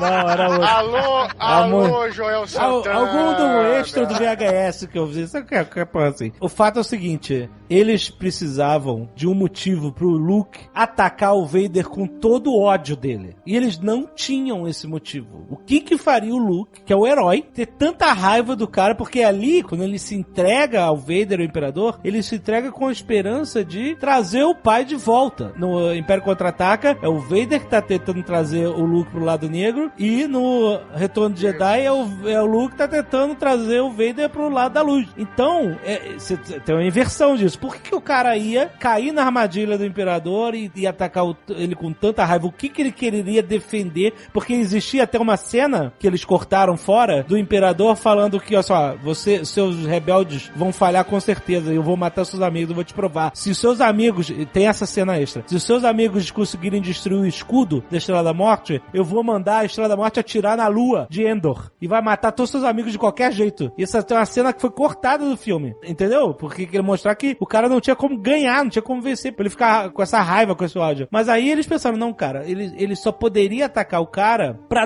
defender uma ideia muito mais pessoal do que isso. E aí ele falou, se a Leia fosse irmã dele, e ele fala justamente, se você não vier para o lado negro, e aí como se encaixa com maestria, talvez ela venha. E aí o Luke vê que não adianta ele se recusar, porque ele vai atrás dela, entendeu? Então esse é o motivo perfeito pra ele atacar com todo o ódio o Darth Vader. E segundo o documentário que eu vi, esse foi o argumento que ele falou assim, ela tem que ser irmã dele, ela tem que ter algo muito mais poderoso. Porque eu acho que esse documentário, como material oficial do Lucas e narrado por ele não ia confessar que, olha, eu tomei um chifre na saga, eu queria terminar com essa merda, e aí eu não sabia onde enfiar a última esperança, e eu disse que era a Leia, porque não podia ser o R2, entendeu? Tá, mas é um bom argumento, é um bom argumento. Não, é um bom argumento. Agora, se ele não tivesse sido divorciado, o que poderia ser? Sei lá, o Vader, eu não sou seu pai, eu sou o clone do seu pai. Não, aí é que tá. Aí que tá. O Retorno de Jedi foi altamente influenciado por ele querer terminar a saga de qualquer maneira por conta do divórcio. A saga pra ele continuava, entendeu?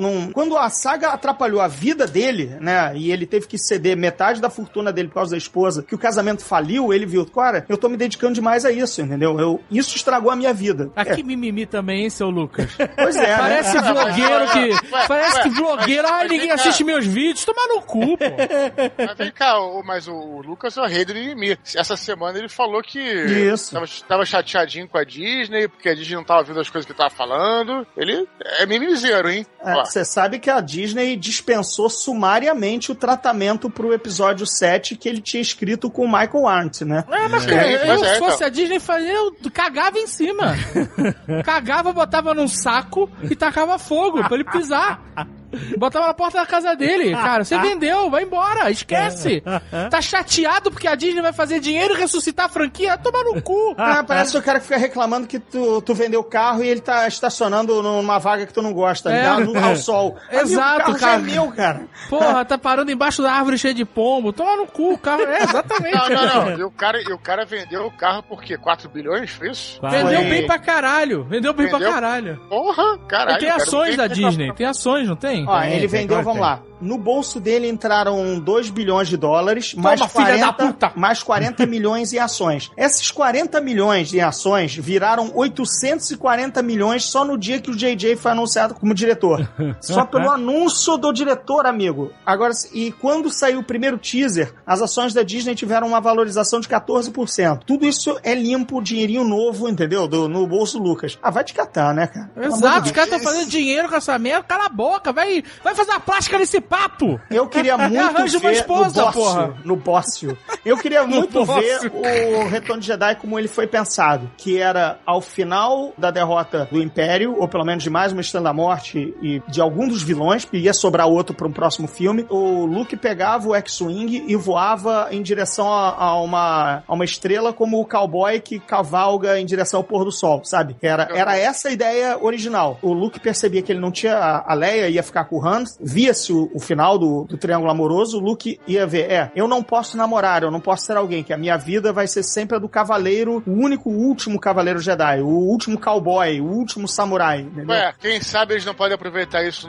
agora no novo, hein? Pois é, eu tenho muita noção que é isso que vai acontecer, sabia? Sem querer já entrar nos achismos malucos do Despertar da Força, eu acho Tamo aqui pra isso. Até porque o roteirista é o Kasdan, quer dizer, essas ideias originais do Retorno de Jedi Dark que ele teve no início para o Retorno de Jedi e que ficaram pra fora porque o Lucas queria terminar com tudo, eu acho que muita coisa vai ressuscitar. Inclusive aqueles papos de morrer alguém, mas por favor, já não vai entrar nisso que é besteira, ou spoiler, ou conjectura idiota, mas, por exemplo, foi o Kasdan que sugeriu a morte do Yoda no Retorno de Jedi. Porque, novamente, pra costurar o filme, pra um capítulo final, o Kasdan tava dizendo, cara, tem que morrer alguém do círculo interno de heróis, pra dizer que a vitória foi suada. Alguém vai morrer. A bola ficou algum tempo com o Han Solo. O Harrison Ford queria que matassem, de fato. Desde o primeiro filme, né?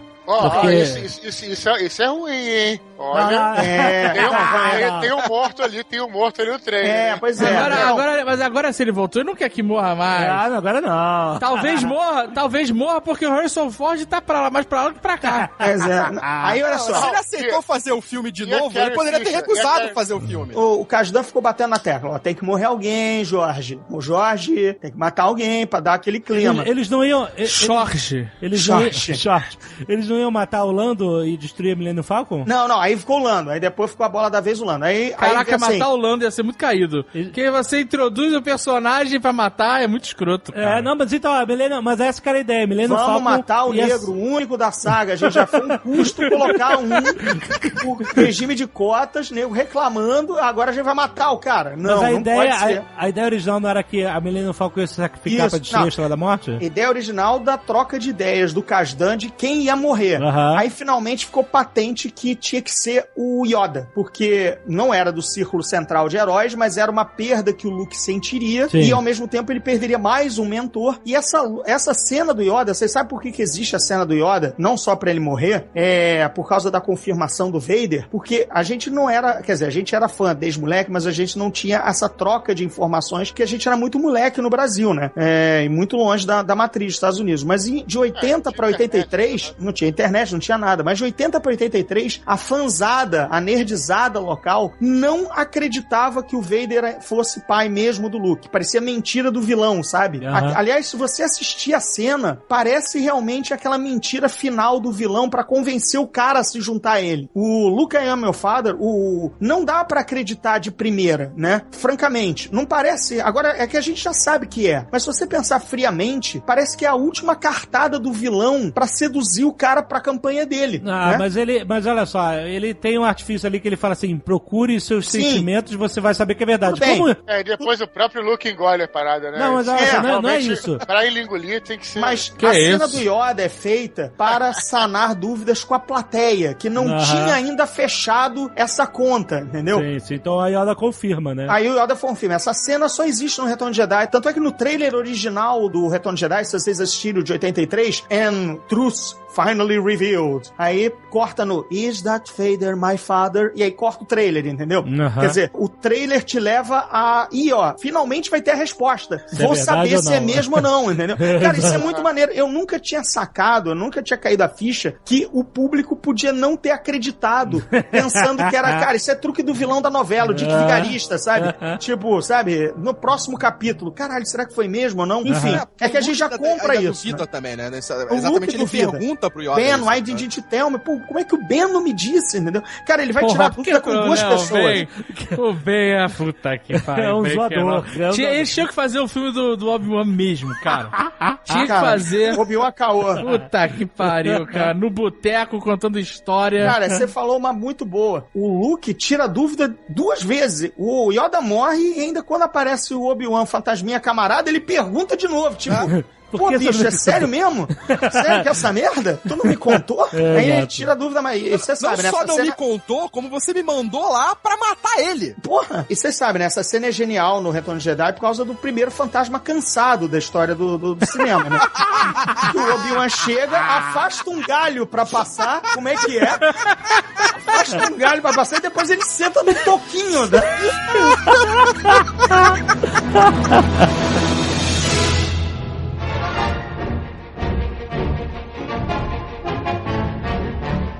Você sabe que o Retorno de Jedi foi escrito sem o resgate do Han Solo, né? Só quando o Howard Kazanjian, o produtor do Retorno de Jedi, convenceu o Han Solo a voltar, é que teve o resgate.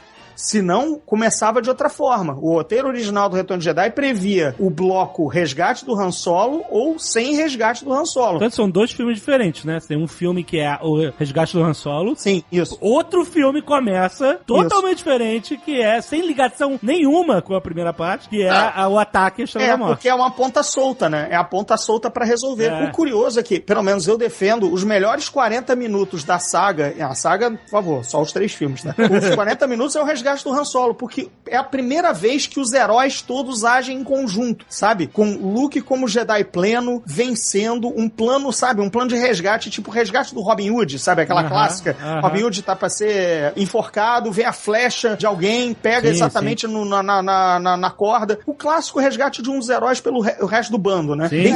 Os personagens principais fazem parte desse Fazem parte, exatamente. Droids, o Lando, o Han Solo, todos eles participam. E parece que o Luke envelheceu assim, passou 5 anos ou 10 anos, né? Porque o cara sai do Império Contra-Ataque, quando ele chega no Retorno de Jedi, é um cavaleiro negro foda, né, cara? Quando tu vê no início, assim, caralho, quando você vê no cinema, o cara tá tirando onda, falando Quem viu no cinema? Quem viu no cinema? Eu vi no cinema. Eu vi no cinema. Aqui, né? Todo mundo Vi no aqui, cinema. né? Vi no cinema. Em 83, aliás, passou em 84 aqui. O cara usando...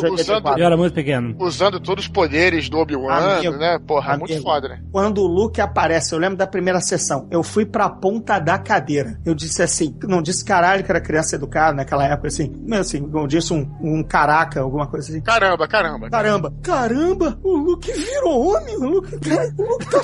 Caralho, que isso? Não é o Luke, cara. O Luke chegou quando ele dá aquela esganada dos dois gamoianos. Cara, ó, tô arrepiado ao cantar essa porra agora. Tô arrepiado. Mas assim, porque eu me lembro de moleque, eu disse, caralho, ele tá com os poderes do Vader. Ferrou. Aí ele entra, eu tô desarmado. Como é que é, amigo? Cara, tô aqui, John McClane nem existia ainda. Como é que tu entra no covil do vilão, encara o vilão, ó, tô desarmado e vem pegar meu amigo? Imagina isso na boca de fumo. Roubaram o teu carro, tu sobe a favela, chega lá, meu irmão, vim pegar minha moto, sacou? Peito aberto. Só pensa no Cidade de Deus. Agora pensa um maluco entrando lá, encarando o Zé Pequeno. Amigão, quero minha moto de volta. Quem é tu, Branquelo? Sou eu, vim desarmado. Meu irmão, cadê minha moto? Não, peraí que agora eu quero a relação. O que seria o Rancor na favela? O Rancor é aquele fone de micro-ondas, cara. O nego queima nego dentro de pneu. Ou então... O cara que tem jacaré pra jogar nele pro jacaré ali. Enfim. Mas essa cena é importante e ela é... Você teve essa sensação que foi muito correta, porque é óbvio que a história do Luke pra trazer o Vader de volta, né, pro lado claro, por assim dizer, mas também você tá no início numa dúvida, né, tanto é que todos os signos, ele tá com uma roupa preta e tal, então você se pergunta no começo do filme se o Luke vai enfrentar o Vader Imperador, afinal de contas, ele vai pro lado negro ou vai... Você não sabe, porque ele tá no limiar, né? Ele tá assim, entre, né, ele conseguiu se safar no Império Contra-Ataca, mas ele agora tá enfrentando os dois vilões. Então será que ele vai se tornar um Cavaleiro Negro como pai? Ou será que não? Então todas essas coisas, quando você vê ele sombrio, realmente eles querem te dizer alguma coisa com isso. Quando Perdeu você vê a mão, né, ele tá mais biônico, né, que nem o pai, né? E quando você vê o Luke fazendo o choke, né, aquele, Joel Santana de novo. Quando você vê o Luke enforcando os dois guardas de Gamorreanos, é isso, cara. Aí você, será que esse cara tá parecido com o Vader? Será que ele vai, pra onde é que ele vai? Então isso também é parte do drama do filme, né? Cara, ele dá uma lição de arrogância, né? No tempo todo que ele é preso, a cena da prancha, de novo, ele sai, quando ele é carregado, você vai se arrepender disso e dar uma risadinha pro Jabba. Que é próprio, que é outro personagem que faz isso no filme, no mesmo filme, o Imperador. O Imperador, exatamente. Esse é próprio do lado negro também. Ele tá sentado em cima da cocada preta e dá aquela risadinha do meu plano é infalível. Mas essa é a jornada desse filme, é justamente ele ficar no limiar do lado negro, tanto que quando ele tá escondido do Vader e o Vader fala que ele não pode se esconder, que ele não sei o quê, você vê que a iluminação no rosto dele prova isso, de um lado claro, de outro lado escuro, com aquele azul noturno, mostrando que ele tá dividido ali, ele vai ter que fazer uma escolha, né? Exato, e você já começa essa mensagem, essa imagem é poderosa. O Godinho acabou de falar a experiência dele enquanto criança, que exatamente isso, ele é uma criança e entendeu completamente o filme, né, já nessa primeira cena. Então como é que isso é forte, né? São códigos, né, são códigos que crianças entendem, né? Quer dizer, que é a comunicação da história, da narrativa mais basal, né? Mas ao mesmo tempo não é banal por ser bobo, né? Ou por ser medíocre. Exato. Não, é porque é fundamental, é básico, entendeu? Você alimenta isso com a história, você cria expectativas no teu leitor, no teu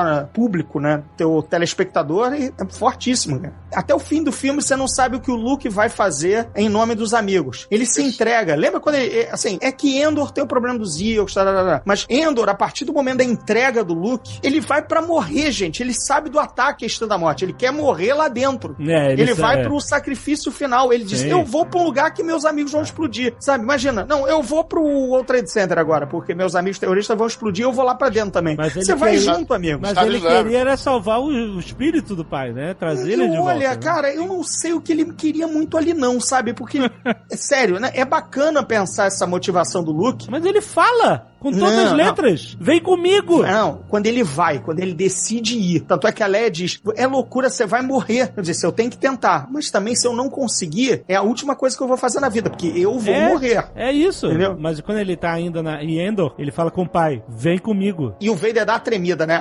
A cena no passadiço, essa cena é foda. Né? Essa cena é foda. É uma das melhores cenas do filme. Porque quando ele leva, olha, você... É o conflito. Aí, então meu pai morreu de verdade. Aí ele leva embora e o Vader fica sozinho. E você não vê o rosto do ator, você não vê... Ah, mas você vê naquela máscara, é foda, né? Mas você sabe o que ele tá sentindo, cara. Ele é muito foda. Você vê... E outra coisa, o diálogo, né? Finalmente o Vader dá aquela micro descida do pedestal. Exatamente. It's too late for me, my son. É né? muito ele meio que dá... Cara, ele não fala, não, foda-se, né? Ele fala exatamente isso. Ele titubeia, né? Foda. Então, ele podia ter ido, porque se nego perdoou o Lando, cara.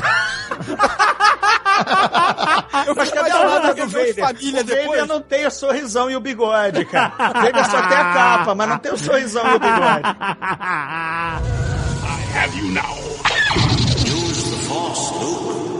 Esse lance da redenção do Vader, né, foi um dos grandes problemas pro produtor, né? Quer dizer, pro produtor, pro Evan Kestner, todo mundo que ia ser. Eu tô falando do Evan Kestner porque ele foi a primeira opção direta pra dirigir o Retorno de Jedi e ele caiu fora por conta da Leia ser irmã e da redenção do Vader. Isso era um outro tema que a gente ainda não tinha chegado naquele ponto. Que a redenção do Vader pra todo mundo era horrível. Tipo, gente, é o Hitler. Ele só vai dizer que tá arrependido e vai ficar tá na boa.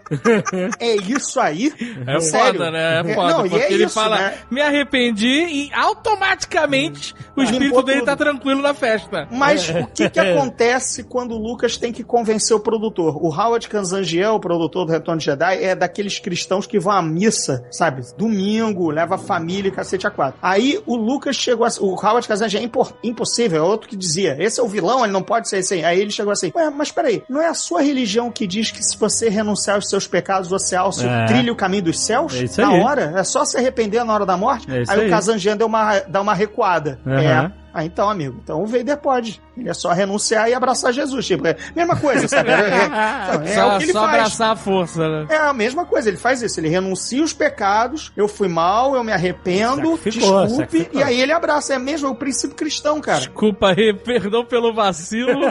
Foi mal aí. Desculpa por tudo. Desculpa por tudo, E mas... desculpa qualquer coisa, né? Tirando a gozação que a gente gosta de fazer, mas é essencialmente isso mesmo. Ele faz a confissão do cristão, né? Uhum. Ó, me arrependo e assim vai. É queimando a bruxa na fogueira, né? Se você se arrepender dos seus pecados, a gente vai te matar, mas você vai chegar ao céu. E não podem esquecer também que, aí que tá, não é só o fato do cara ter dito isso, é o fato dele ter matado o imperador também, né? Se não fosse ele, Luke tava morto. Então, assim, ele salvou o último dos Jedi, que foi o que foi, cara? E ele, o imperador, o Vader, porque a Estrela da Morte tava prestes a explodir. Ia todo mundo morrer de qualquer jeito. Não, mas olha só, é nessa hora que tem o turning point de tudo. Eu sei. Existe a teoria, e eu abraço ela, de que a morte do imperador, de alguma forma, libertou o campo de batalha do espaço do lado negro, de um bloqueio, alguma coisa assim, entendeu? Eu abraço isso, tudo bem. Não acho que é isso não, cara, eu não sei. Porque senão você pode falar assim, foda-se o Luke, o Vader e o Imperador, porque todos iam explodir com a Estrela da Morte mesmo. Não, o que eu não acho, não. O que eu acho é que, assim, bom, Jed, acho que não sei onde é que foi que eu vi isso, ou não sei se foi nos livros ou nos filmes, que dava a entender que a força do Vader vinha do Imperador. Então, no momento que ele destrói o Imperador, ele mata a si mesmo em prol do Luke, entendeu? Isso eu acho mais razoável. Agora, não sei se existe um campo energético, aí já acho que é demais, cara, sei lá. Essa historinha de você se arrependeu e tá salvo é uma mensagem muito errada, se para pensar. Mas é o que eu tô te falando, cara. Isso não é que ser isso, cara. Ele matou o Imperador, ele salvou o Luke, cara. Não só se arrependeu, ele fez também. Esse que é o ponto. Mas eu acho que ele tinha que pagar, cara. Ele conseguiu ir na festinha, ele não pagou. Ele morreu, cara. Ele saiu dali pra festinha, cara. Ele foi direto pra festinha, sem problema nenhum, respiratório, sem asma. Essa aqui é a moral da história, que ele conseguiu trazer ele pra... É uma mensagem errada. A mensagem que esse filme passa no final é: seja o filho da puta, só se arrepender no final. Mas aí você tem que realmente se arrepender no final. Realmente. Não, ele Mas realmente se se arrepender, arrepende. como fazer alguma coisa, né? Ele realmente... Não, sim. ele realmente se arrepende. Não necessariamente todo mundo que for fazer errado, que se arrepender no final, realmente vai se arrepender. Pena que a dublagem nova aí das 65 edições especiais coloca no pro Vader quando não precisava, fica patente. isso Ele é olha, ruim. ele olha pro filho, olha pro pai, olha pro filho. Olha, essa cena é outra cena foda que você não vê o rosto dele, mas você sabe que Isso, ele então tá não pensativo. precisa da voz, sabe? Você vê no... Cara, é sensacional. Eu não me importo com o No, eu acho que ele funciona com No e sem No. Eu não me importo. Eu me importo com aquele Hayden Christensen de fantasminha no final. Mas o No, eu acho ok o No. Que ele pega o Imperador falando No, né? Ele fala primeiro No. E aí quando ele pega fala, o Imperador, ele fala no de homem, né? E Não, ele, porra. Ele fala No! Pois é, bom, O enfim. problema desse No é que relaciona muito com o final do episódio 3. É aquele No escroto. Ele faz uma ponte com 007 também, né? Dr. No. Caraca! Tempo. Essa é uma piada só pra quem fala inglês. Have you now? Mais uma vez, eu tenho que agradecer o George Lucas, que é o cara que sabe, apesar de tudo, ele sabe o que ele tá fazendo com a história dele, ele nessa época sabia, porque o Richard Marquand, o diretor de Retorno de Jedi, disse que dessa turma que não gostava da redenção, cacete, ele falou que ele, se pudesse, jamais mostraria o rosto do Darth Vader, porque o Darth Vader é a figura fechada, uma figura misteriosa, sabe? Ele achava que ele tinha que ser o Master Chief do Star Wars. Não mostra o rosto nunca. E o George Lucas falou, não, nem fudendo, ele tem que mostrar o rosto porque é aí que você humaniza que ele é humano. o cara, entendeu? E aí eu dou razão ao George Lucas. A cena dele tirar o capacete, ele sabendo que ele vai morrer, ele não vai poder respirar e que ele já tá fudido mesmo, ele poder olhar pro filho com os próprios olhos, dando a entender que através daquela máscara, a visão dele do mundo é distorcida, né? Maligna, mecânica, né? Então quando ele tira a máscara, isso significa a morte certeira pra ele, não tem salvação, mas é um momento de conexão dele com o filho, depois de tanta dor, de tanto conflito, né? E eu acho que isso que faz Star Wars ser especial. Não só um filme que tem naves e espadas de luz e lasers e aventura, é uma conexão familiar. Com personagem, né? De E não com os personagens, né? cara. Mas rolou um nojo ali, hein? Rolou um nojo. Que nojo. Como Porque assim? o Luke viu o pai, que parece um almôndega congelada. Não, ele é o rei ovo lá do Batman. Ele pareceu cabeça de E ovo. ele não foi, papai, mãozinha na cabeça, nada, ele ficou de longe. Porra, Beijinho na testa, porra nenhuma, caralho! Foi um feiofobia ali. Mas, cara, é uma morte muito poderosa e bem escrita, porque ele fala, agora vai, meu filho, eu vou morrer, né? E diga à sua irmã que você estava certo, cara. Que foda. Ele, que não teve contato nenhuma, que ele acabou de descobrir, e é só ali na luta final que ele descobriu que ele tinha uma filha, né? Investigando a mente do Luke, né? Descobrindo que ele tava pensando nela e tal. Imagina o que mais ele descobriu, né? E ele se importa com isso, tipo assim, cara, diga a ela que você está certo. Existia bondade em mim. Eu acho isso uma mensagem poderosa com o fechamento de uma aventura como é Star Wars. Uma aventura pesada, densa, uma aventura pra a criança aprender a imaginar, né? Eu sempre falo para as pessoas, quem não viu Star Wars quando era criança, nunca vai ter a mesma percepção de quem viu. Não é porque quando você é criança você tem menos senso crítico, alguma coisa assim, isso é uma desculpa para o cara que é mais velho e não gosta, não gostar. É simplesmente porque Star Wars é uma saga que desperta, é conto de fadas, desperta a sua imaginação, é uma centelha de, caramba, olha só o que é possível, que história fantástica, que personagens cativantes, né? Um pai que é mau, que quer que o filho seja mau, e o filho quer que o pai seja bom. Esse conflito é muito interessante, cara, é muito mais interessante do que a lutas coreografadas de lightsaber, né?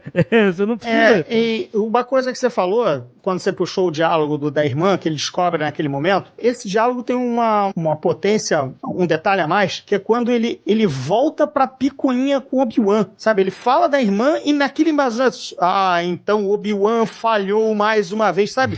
Tipo, caralho, amigo, você já matou o Obi-Wan 2 filmes atrás.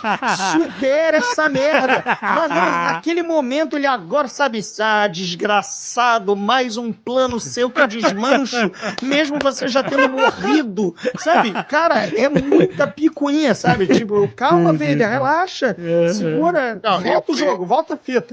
E o bacana que você falou dos personagens é que os personagens são mais do que personagens, eles estão misturados com seus conceitos. Então você tá falando do Vader aí, e o fato dele, como o Obi-Wan disse, ser mais máquina do que homem, né? O que é a máquina? A máquina é um mecanismo que age segundo a sua programação. Ela não age segundo as suas emoções, não age segundo os seus sentimentos humanos. A máquina age segundo a programação. E era isso que o Vader, né? Que é isso que o pai, às vezes, quando fala pra você, não, vai seguir a carreira que eu quero. Ele não tá agindo segundo a humanidade, ele tá agindo segundo o que a sociedade determina. Então, misturar isso num filme que tem robôs e tudo mais, né? É perfeito. É só pra dar um exemplo do Vader, né? Você tem o exemplo do Yoda também. O Yoda, a imagem tá associada com o que ele passa. Ele é um cara que não tem força física nenhuma, e ele fala que, né, você não precisa das suas armas, você não precisa da violência, você precisa ter sabedoria pra fazer isso. Então, é óbvio, né? É por isso que o Yoda dos filmes 1, 2 e 3 é tão cagado, né, cara? Não, é por isso ele não teria que aparecer nos prólogos nunca. É por isso que quando você coloca o Yoda pra lutar que nem o Sonic, o dano é estrutural. Você destrói o conceito do personagem. Esse que é o problema. Você vai ver, por exemplo, esses mestres zen japoneses que são retratados nessas pinturas antigas japonesas, eles são pequenininhos. Para que quem viu o Cavaleiro Zodíaco, o mestre ancião, ele é pequenininho. Por quê? Cada um com as suas referências. Eu tava pensando em Kung Fu Panda. Nem é japonês. Mas tem lá aquele mestre chinês, tartaruguinhas, né? Tartaruga murcha. Aí não atrapalha que o Eduardo tá com o raciocínio bom, Não, mas então, você vê, por exemplo, os mestres zens, né, os desenhos japoneses, eles não retratavam o que a figura era, retratavam o que a figura representava. Por isso que o mestre zen era sempre um anão nesses desenhos japoneses. É por isso que os samurais eram retratados como demônios.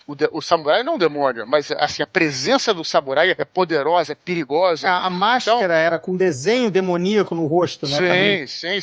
Então é conceitual. É por isso que o mestre zen é pequenininho nos desenhos japoneses, e é por isso que Yoda é um anão, porque ele não tá ensinando a técnica de combate, ele tá ensinando como é que o Luke vence pela sabedoria. E aí, voltando ao que eu falei, aí quando você coloca o Yoda com o sábio de luz dando pirueta, você, o dano é irreparável, né? O dano é estrutural e irreversível. É um dano estrutural em duas partes. Você mata, como o Eduardo falou, o cerne do personagem, que ele é, o mestre, o pacifista que usa sabedoria, e quando você revela ele nos prólogos, você também revela o personagem, que era pra ele estar sempre escondido, ser uma lenda. Ninguém sabia onde ele estava, sabe? Quer dizer, você já entregando, você quando assiste o Império Contra-Ataca, mata toda a brincadeira dele não ser ele, sabe? Ele ser o bobão, o maluquinho da floresta, que na verdade é ele. Acabou isso. Acabou o mistério, entendeu? Você destrói o personagem por dois lados, pelo que ele é e ainda pelo que você apresentou, que ele também faz o gênero brincalhão e tudo mais pra se esconder. Então ele já é revelado. A mesma coisa com o Anakin. A mesma coisa, você destrói o mistério da Darth Vader. Cara, quando você já tem uma história... todos esses prólogos que o nego inventa agora, cara, se você já conhece... Agora vai estrear Frankenstein, a história não contada. Pra quê, cara? A história que importa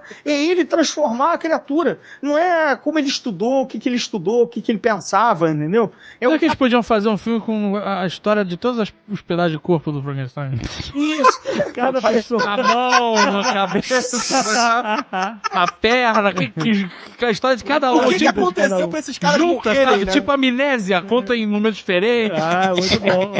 Mas hoje em dia eles fazem um filme pra cada história de cada parte do corpo dele. E o final em duas partes. E o final em duas partes. Assim que realmente, quando você conta a história principal, você não precisa a história não contada. Ela não foi contada, amigo, acho que por uma boa razão, entendeu? Menos a lenda de Ruff Gunner, esse é foda. Então, velho. Filhos do Éden que também é batalha. Olha só. Todo mundo com o rabo preso aqui. Tem um Ozob também que eu não queria falar nada.